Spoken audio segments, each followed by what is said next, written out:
নমস্কার। আজকে দুপুরের পর থেকে আপনার ঝড় বৃষ্টিতে এবং বজ্রপাতে কলকাতা সহ রাজ্যের বহু জায়গায় অনেক ক্ষয়ক্ষতি হয়েছে। আমাদের কলকাতা কর্পোরেশন, বিধাননগর কর্পোরেশন, এগুলোতে কলকাতা পুলিশ কর্পোরেশন এবং আমাদের যারা লোকজন আছেন তারা করছেন। মাননীয় মন্ত্রী অগ্নিমিত্রা পাল মহোদয় এটা মনিটরিং করছেন, অনেকটাই ক্লিয়ার হয়েছে।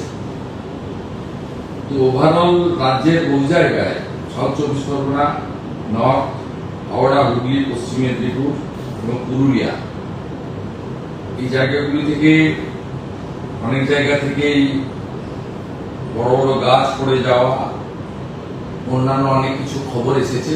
কলকাতাতেও দেখেছেন কিছু গাড়ির উপরে গাছ পড়েছে, কিছু ইনজোর্ড আছে। আমাদের এই ঝড়ে এবং বিভিন্ন কারণ আছে, ইলেকট্রিক শক আছে, রেলের আপনার হাউস কোলাপস আছে, আর আপনার লাইটনিং আছে। সব মিলিয়ে 7 জন মারা গেছে। 7 জন মারা গেছেন। আমরা এখানে হোম সেক্রেটারি আছেন, ডিজাস্টার ম্যানেজমেন্টের সেক্রেটারি আমার সাথে আছেন, আমাদের মাননীয় মন্ত্রী আছেন। আমরা আমাদের সরকারের যে দপ্তরগুলো আছে তারা মনিটরিংও করছেন। পুলিশকে বলা হয়েছে এবং জেলা শাসকদের বলা হয়েছে পোস্টমর্টম বা অন্যান্য যেগুলো করা।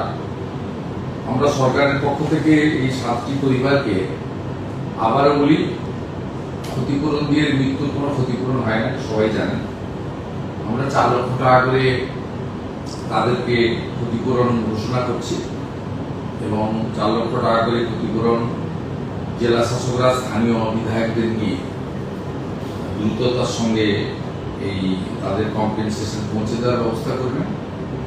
আর যারা আহত হয়েছেন তাদেরকেও আমরা কম্পেনসেশন দেব, কিন্তু সেটা এখনই না বলে ওদের যাতে চিকিৎসাটা সরকারিভাবে আমরা দ্রুততার সঙ্গে করতে পারি সেটাও আমরা নির্দেশ দিয়েছি।